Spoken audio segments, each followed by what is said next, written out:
right now on 5 on Your Side at 10. Tonight marks the one-year anniversary of the school shooting at CVPA High School. Our I-Team looks into the police response and where security stands. Buckle up for some big weather changes over the next week when many of us see a good soaking rain, and why Friday may be the warmest day until next spring. And our top story tonight, fire after fire, all suspicious. This is unbelievable. It's got to stop. More than 20 fires, firefighters hurt, and even after an arrest, it's still happening. Tonight, the St. Louis Regional Bomb and Arson Unit is investigating the series of fires in South St. Louis County. Good evening, I'm Mike Bush. And I'm Ann Allred. One man has been arrested in connection to one of those fires. And new tonight, our Laura Barczewski has reaction from neighbors and the firefighters in Limay. Laura. Mike and Ann, the Limay Fire Protection District is asking for the public's help in reporting any abnormal activity in their neighborhoods after multiple fires injured firefighters over the weekend. The Limay Fire Protection District says so far this year there have been more than 20 suspicious fires. In the past, they would only see roughly 5 to 10 per year. Yeah, some of them are similar in the way that they present themselves and the way that we find them when we arrive on the scene. Particularly the last two, the two vacant house fires, have raised the biggest concern for us. They pose a big threat to the community and also to firefighters. St. Louis County Police arrested and charged 31-year-old Joseph Blaylock with knowingly burning or exploding wood pallets behind the South County Floor and Decor store in nearby Melville, and say the charges are related to fires in Limay. Limay Fire says there could be more people involved.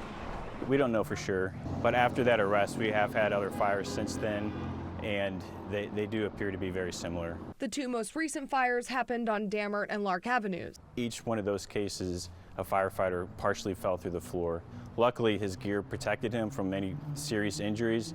Phyllis Comparato lives on Lark Avenue near one of the vacant homes and witnessed the smoke and chaos on the street Friday. I do know that it's been abandoned for a long time, and supposedly squatters have been in there, and then animals have been in there. A mile and a half away, a fire popped up at another vacant home on Dammert on Saturday. I mean, this is unbelievable. It's got to stop. Somebody's going to get really hurt or killed. Now on both streets, they're trying to keep an eye on each other. We all work and leave at different times and come and go. So, I mean, for the most part, I would hope everybody watches out for one another. If you have any information about any of these suspicious fires in South County, you're asked to call St. Louis County detectives at 314-615-5400. To remain anonymous, you can call Crime Stoppers at 1-866-371-TIPS. Tonight, a 15-year-old boy is recovering after what police are calling an accidental shooting in South St. Louis. The shooting happened about 3 hours ago in the area of Oregon and Osage in the Dutchtown neighborhood. Police say the teenager was shot in the groin and was awake when he was taken to the hospital. No word on who fired the gun. St. Louis homicide detectives are investigating after a man was shot in the face in North City. The shooting happened this afternoon near the intersection of Shreve and Anderson. Police say someone drove the victim to the hospital, and so far no arrests have been made.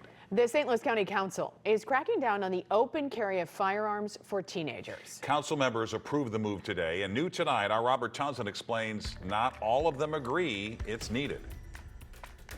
An impassioned council chair, Shalonda Webb, told her fellow St. Louis County council members she and many of her North County constituents are fed up with teens openly carrying guns. In the district that I serve, there have been multiple instances. Webb, a Democrat, introduced Bill 203 during a meeting on Tuesday. The bill would require a concealed carry license to openly carry a gun in unincorporated county. It essentially blocks teenagers from openly carrying because minors cannot get a concealed carry license.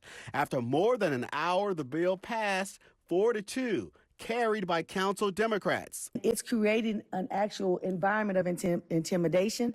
Members of our community are intimidated and do not want to come out their doors or sit on their front porch. Republican County Councilman Mark Harder and Ernie Trachis voted against the bill. Harder got into a tense exchange with an attorney from the county councilor's office. This ordinance is already on the books, correct? I just want to make that clear. Records show so far this year there have been at least a dozen teens shot in St. Louis County. Police Chief Kenneth Gregory says the new bill would strengthen police officers' ability to address unlawful open carry. With the open carry legislation that's being proposed now, if the weapon is flourished, pointed at someone, then that gives us an opportunity to take action based on what's stated in the law. So it will help us in that sense. The bill will now head to County Executive Sam Page's desk. His spokesperson tells me Page will sign it, and then the measure will become law within 15 days. Robert Townsend, 5 on your side. Republican Councilman Dennis Hancock from Fenton abstained. Hancock said he understood the bill, but would prefer that the issue go to the voters for their consideration. New tonight, St. Louis County prosecutors have filed charges against a California man accused of child enticement. Police say Cesar Sanchez chatted online with someone he believed to be under the age of 15 and tried to arrange a meeting for sex. Sanchez was in the St. Louis area working as an in-home cable repairman. Investigators believe he may have interacted with other children online. If you believe he may have contacted your child, you need to call the St. Louis County Police. The number's on your screen, 314-529-8210. Tonight, a Phelps County teacher is accused of sending pornographic material to a student and tried to lure them to her home for sex. Ricky Laughlin, who teaches at St. James High School, is charged with child pornography and attempted rape. The district has put Laughlin on leave.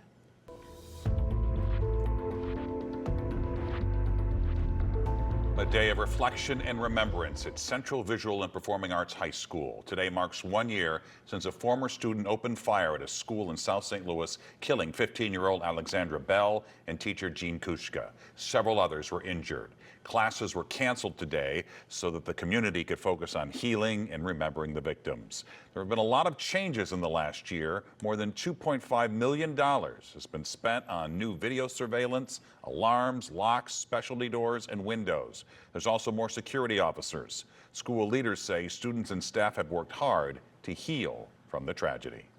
There's no playbook, there's no guidebook for this, and there's no way around it. You have to just kind of move through it as well. And so we're just moving through it together. New tonight, our I-team is looking into the police investigation into the CVPA school shooting. 1 year later, police say they can't release any more information.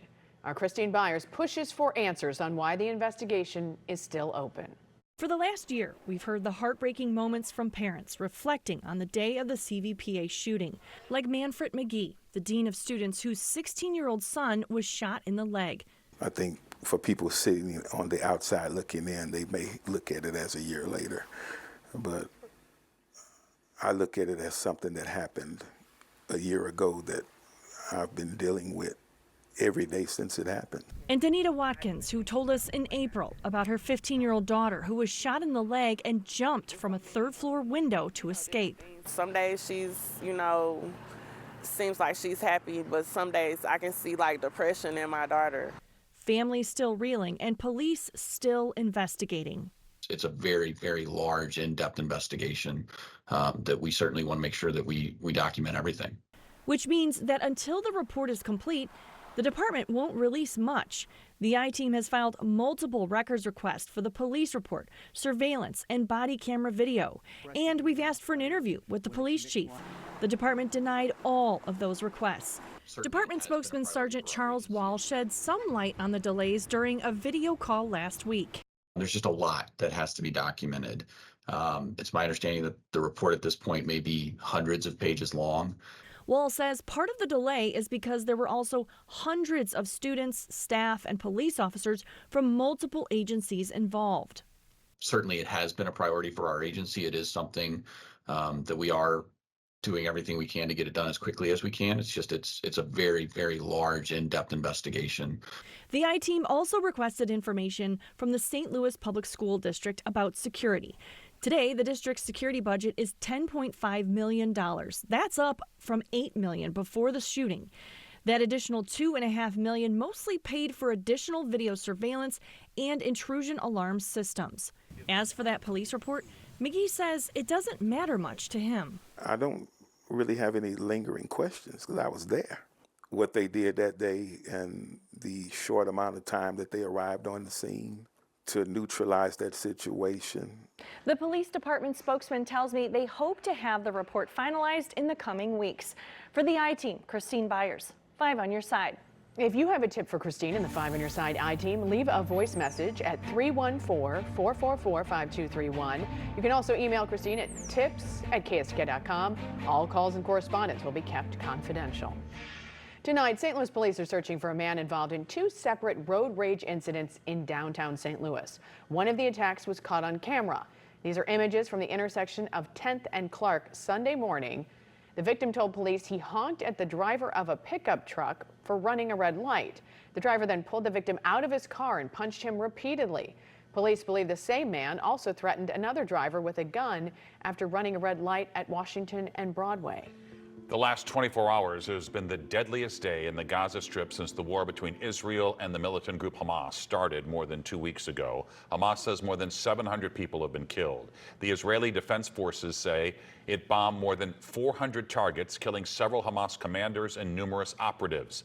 The U.S. and the UN Security Council are calling for a pause on Israel's aerial bombardment on Gaza to get hostages and Palestinian civilians to safety and to deliver humanitarian aid. The Patriot Guard was on hand today as the remains of an East St. Louis soldier arrived at St. Louis Lambert International Airport more than 80 years after his death. Corporal James Hurt was one of 2,800 soldiers who died in a Japanese prisoner of war camp during World War II. His niece submitted DNA more than 10 years ago, hoping to get answers about his whereabouts. He enlisted in the Army Air Forces the day after I was born. I'm just so happy that finally he's coming home and he's not away anymore. He's with us. A funeral for Corporal Hurt will take place Saturday at 1 p.m. at Lakeview Funeral Home in Fairview Heights. He will be buried near his brother and sister. An Ivy League student is dead. Now her parents are blaming a St. Louis company. The lawsuit Panera now faces over its charged lemonade. How tough is your phone? Tonight we're putting popular models through the ringer to save you from costly repairs and replacements. The replacement for this warm weather is going to cost you when you turn on the furnace next week, if you haven't already. When these warm temperatures fade and how much rain we can expect over the weekend. Tonight, a reality TV star from St. Louis is headed to federal prison. Today, a judge sentenced British Williams, a former cast member of Basketball Wives LA, to 4 years into prison for fraud-related felonies. Back in May, the 33-year-old pleaded guilty to illegally obtaining pandemic relief loans meant for businesses. Williams is also ordered to pay more than $500,000 in restitution. Tonight, Kansas City Chiefs wide receiver Justin Ross is out of jail less than 24 hours after being arrested on domestic violence and property damage charges. He appeared in court today where he pled not guilty and posted a $2,500 bond. A judge ordered Ross not to have contact with his ex-girlfriend. His status with the team is still unclear. Tonight, St. Louis-based Panera Bread is facing a wrongful death lawsuit over its highly caffeinated drink called Charged Lemonade. 21-year-old Sarah Katz, a student at the University of Pennsylvania, died just hours after drinking one. Katz had an underlying heart condition. The lawsuit claims she avoided caffeine at the recommendation of her doctors. It accuses Panera of failing to disclose the ingredients of the drink. This will help give you an idea about how much caffeine is in one of these charged lemonades. So a large, which is the size mentioned in this lawsuit, contains 390 milligrams of caffeine. That is equal to 6 shots of espresso or 3.5 cans of Red Bull. Panera released a statement saying it was saddened to hear of the young woman's death. Went on to say, quote, "We strongly believe in transparency around our ingredients. We will work quickly to thoroughly investigate this matter." A health alert tonight as respiratory virus season is gearing up. The CDC says high dosages of Beyfortus, that's an important RSV antibody drug, are in short supply. Healthcare professionals are being told to prioritize infants who have the highest risk of severe RSV. The drug maker, Sanofi, says demand for the drug was higher than anticipated. Smartphones are expensive, so you really want one that can handle everyday use and abuse to avoid costly repairs and replacement. Tonight, Consumer Reports is putting several popular phones to the test to see how durable they really are. Consumer Reports recently made headlines when it tested Apple's iPhone 15 Pro Max to see if online claims it broke easily were true. We fact-checked those complaints, and in our updated bend test and our standard drop test, we found no structural issues with the 15 Pro Max. The other 3 iPhone 15 models passed the drop test as well. Like it does with every phone it tests, CR dropped them 100 times in this tumbler, which is lined with stone at each end to simulate waist-high falls onto concrete. All phones also go through a rain test, and those that claim to be water-resistant go through a dunk test in a meter or more of water for 30 minutes, depending on their water resistance claim. And phones that fold are put through a test that opens and closes them 30,000 times.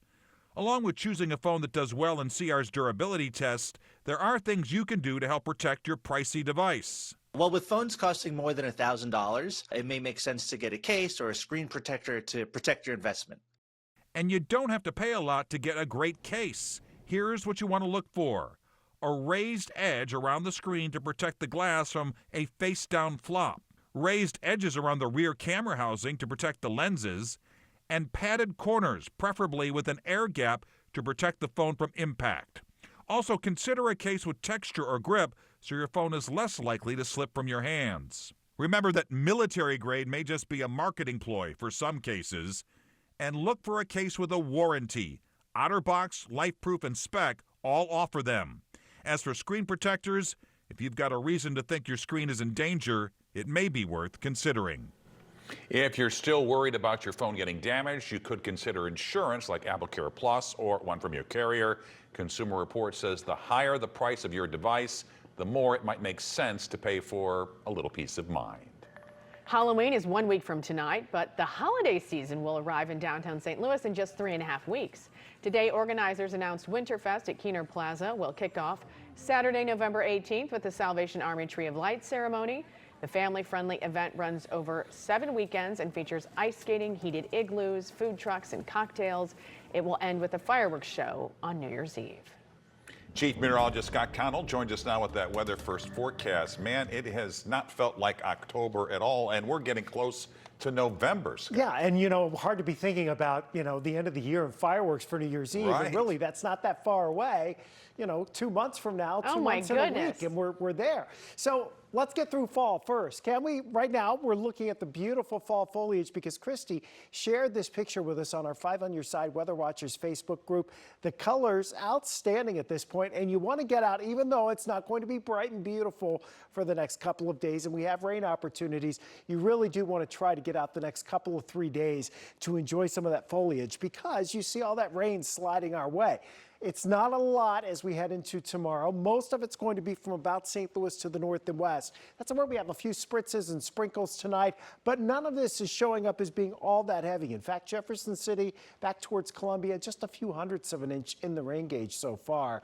We think as we head through midnight, most of what we're seeing on the radar won't be reaching the ground. And then toward daybreak, some of it will, and we'll see some scattered showers drift through here. So especially tomorrow morning through about lunchtime, the odds of us seeing some showers, especially north and west of St. Louis, a little bit higher. But overall, on the light side as far as precipitation amounts go. Rainfall is not going to amount to much, and we're still in the 70s tomorrow. We start warm again on Thursday, well into the 60s for highs. Our chances for showers, maybe some rumbles of thunder, going back up towards midday Thursday into Thursday afternoon. But again, scattered activity across the area.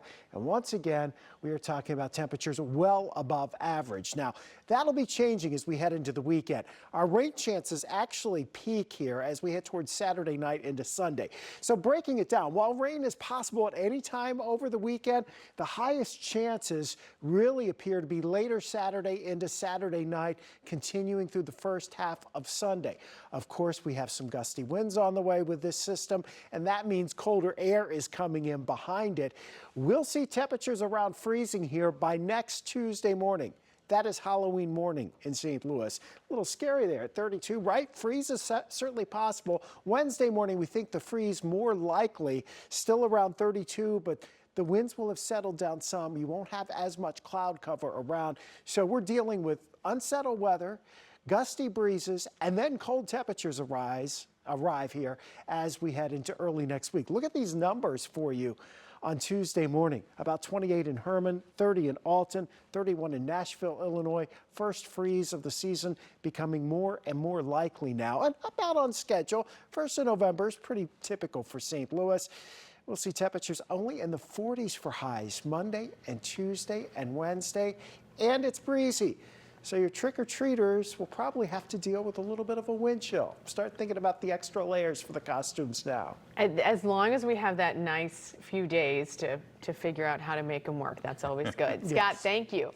Frank, here's with sports. Well, it's a Killer Bee sportscast. Berkey, basketball, Billikens, baseball, and the Blues, and we'll be right back. The Sports Desk is sponsored by Jim Butler Chevrolet, the Midwest's #1 Chevy dealer 10 years running. The Blues were in Winnipeg tonight, and the Blues are not a team with as much talent as Colorado and Dallas, let's be honest. So to make the playoffs this year, you have to be better than a team like the Winnipeg Jets.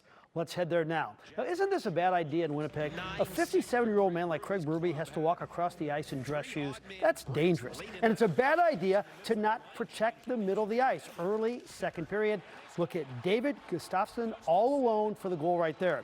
18 seconds later, this is too similar, isn't it? Mason Appleton, almost point blank, 2-0. End of the second, the Blues end an 0-for-12 skid on the power play. Braden Shen, Pavel Buchnevich with a brilliant goal to shave the lead to 2-1. Third period, the Blues need something, and the Jets do something. Kyle Connor with the goal. Jets go on to win it 4-2. As the late, great Mike Shannon might say, Abner Doubleday has done it again. We had a Game 7 tonight of the NLCS in a positively electric atmosphere in Philly as the Phillies hosted the Diamondbacks. 2-2 game in the fifth. Gabriel Moreno will deliver a base hit to right. Corbin Carroll will storm home, and the Diamondbacks will take a 3-2 lead that they would not relinquish. And the story has to be the Diamondbacks bullpen. Kevin Ginkel struck out the side of the 8th inning, and Arizona has just won the game 4-2. They are going to the World Series. Unbelievable. All right, so the basketball Billikens officially opened up their exhibition season tonight. They hosted Division II Kentucky Wesleyan. People have been asking me how they're going to be this season. Well, they've lost 80% of their starting lineup, and they didn't kill it in the portal. But there is some talent. I think the always youthful-looking Travis Ford may age a little this season. Here's a few of the youngsters. Cian Medley from New York. Kellen Thames looked like his dad right there. Speaking of having talented fathers, that's Larry Hughes Jr., one of his 5 3-pointers tonight. Sincere Parker could be their best athlete. Watch this. Looks like Mike Bush in high school. He had 18 points. But this is pure magic. Sincere, no look, half court to Terrence Hargrove. Billikens win 85-75. The NBA season opened tonight in Denver with the Lakers in town, and it began like it ended with the greatness of Nikola Jokic. He drains the three, then he curls around the pick for a 16-footer, pretty agile for 284 pounds. And of course, nobody passes like this guy. The assist to Christian Brown. Nuggets win 119-107. The Joker, 29 points, 13 rebounds, and 11 assists. Roman Berkey and City SC will be in the playoffs on Sunday for their first time in history. Berkey had a good day today at Together Credit Union. Every save that City SC made this season, and they made 127 of them, Together Credit Union opened up a savings account of $300 for students from Boys and Girls Hope and the YMCA. And he had a really good take on the success of the squad this season. This team, maybe from quality-wise, we are not on top. No way we are on top. But when it comes to character and like work ethic, you know, we are top. We are top, and that's one way to win games. You know, stick together as a team. And they will open up the playoffs Sunday night at 9 o'clock. The Diamondbacks and the Rangers in the World Series. Not real inspiring. All right, Frank, thanks. St. Louis is falling behind in a rat race among other U.S. cities. Why it's a good thing. Well, St. Louis has a new Costco store, but this one caters to small business owners. The Costco Business Center opened in St. John today. The warehouse off St. Charles Rock Road in Lackland offers more food and office supplies in bulk and many items that are not found in a normal Costco. St. Louis might be getting better at running the rats out of town. Orkin is out with its annual Rattiest Cities list. I know, isn't this a nice video? The Gateway City ranks 39th, which is 5 spots better than last year. The rattiest city for the 9th year in a row, Chicago. LA, New York, DC, and San Francisco round out the top 5. The rankings come from the number of new rodent treatments. I remember when I worked the morning show, I used to walk to work and there would be rats everywhere at like 2 a.m. Well, that'll get you inspired to go to work. Yeah. There you have it. 5 on your side at 10. The Tonight Show starring Jimmy Fallon is next. Have a great tomorrow.